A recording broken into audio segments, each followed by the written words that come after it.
জয় মা।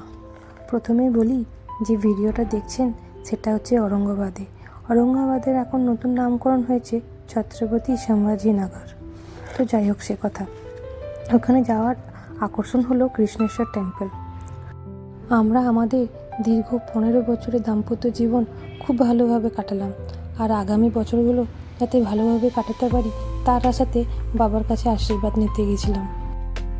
জানেন তো, মন্দিরের ভেতরে না কোনো ক্যামেরা অ্যালাউ ছিল না, তাই সেখানে কিছু ফটোস বা ভিডিও নিতে পারিনি।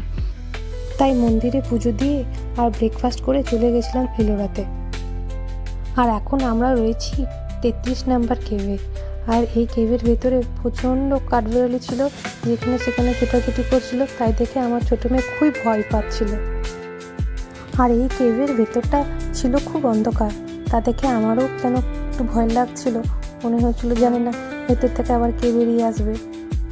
আর এই কেভ জুড়ে ছিল শুধু বুদ্ধের স্ট্যাচু। জানেন তো, তাকে কোথাও দেখছিলাম স্বয়ং মুদ্রাতে, আবার কোথাও দেখছিলাম ধ্যান মুদ্রাতে। দেখতে খুব ভালো লাগছিল। এর মধ্যে ঘটে গেল না একটা ঘটনা, যদিও আমাদের কাছে সেটা ঘটনা নয়, কিন্তু আমার মেয়ে, ওই যে সাইন ছোটো মেয়ে, তার কাছে ঘটে গেল একটা ঘটনা। সে আর কিছু না, ওই যে দেখলেন না কাঠবিড়ালি এখানে সেখানে ছোটাছুটি করছিল, সেই তার একটা পায়ের মধ্যে উঠে পড়েছিল। সেই তো কান্নায় স্টার্ট। সেই যে ও ড্যাডির কোলে উঠলো, আর কিছুতেই নামে না। কিন্তু ওকে এত বড় মেয়ে কোলে করে নিয়ে কি আর সম্ভব সব কিছু দেখা? সেই জন্য জানেন তো, আমাদের আর পুরোটা দেখা হয়ে ওঠেনি। জানি না বাচ্চারা কবে একটু বড় হবে।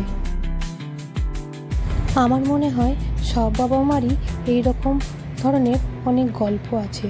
যাক, আমরা এইভাবে বড় হয়েছি, আর ওদেরকে ওদের মতো বড় হতে দিই। আজ এখানে শেষ করি, পরে আবার কথা হবে। জয় মা।